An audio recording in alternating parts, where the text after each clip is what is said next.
giving up said career to become a mum, moving out of London to the countryside. We've had some great times together as a family.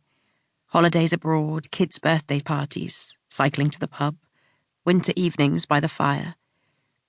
Dave and I have things in common. We both love our quirky old house, Tanglewild. We're both focused on the children and the family. We're living the dream.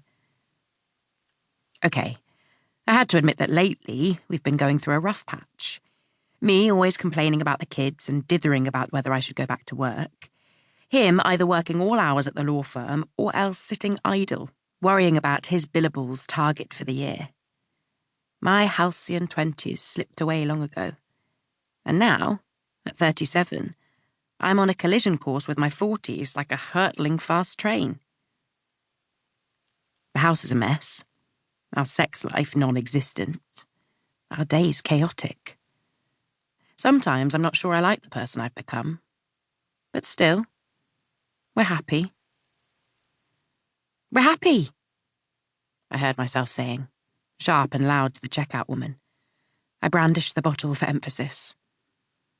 Her bored look morphed into one of possible loony in the shop, and I saw her glance sideways at the security guard next to the self-checkout. Look, I said to Alison, my voice unnaturally high-pitched. Put Dave on the phone. Whatever he has to say, he can say it to my face.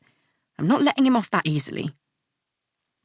I'm sorry, I can't put him on the phone, Alison said. Why the hell not? From the corner of my eye, I spotted a manager on his way towards me. I found him slumped over in his chair, at his desk. I checked his pulse and then I called the paramedic, but it was too late. He was already... It was like I'd slammed into a wall, an unstoppable force hitting an immovable object. What? The word gurgled out of my throat. You mean he's... But I didn't hear her reply.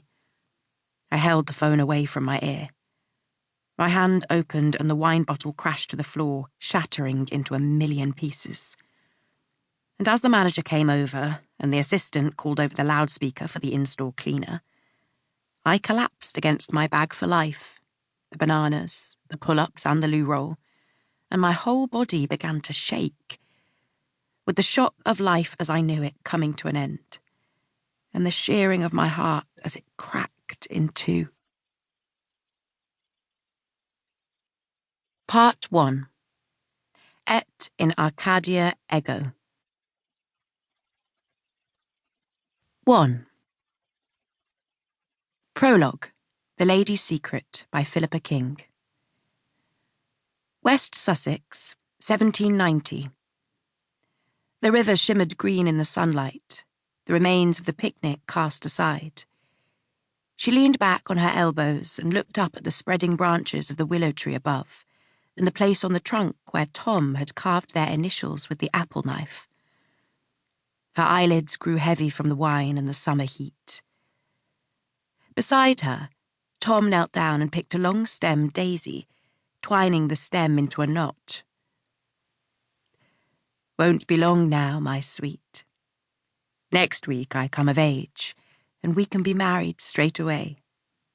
But until then, accept this as a token of my feelings. He reached for her hand and slipped the daisy ring onto her finger. Till death do us part. Victoria laughed merrily. Oh, go on then. One kiss, as an early birthday present. One kiss? He leaned over her, his breath hot on her face. That's not what you promised. She laughed again, then kissed her finger and planted it on his cheek. I was joking. We can't. And besides, it's only a week. Then it won't matter, will it? His hand crept up under her skirt and touched the bare flesh above her stocking as he swung on top of her. She gasped as 1,000 emotions flooded her mind. Desire, yes.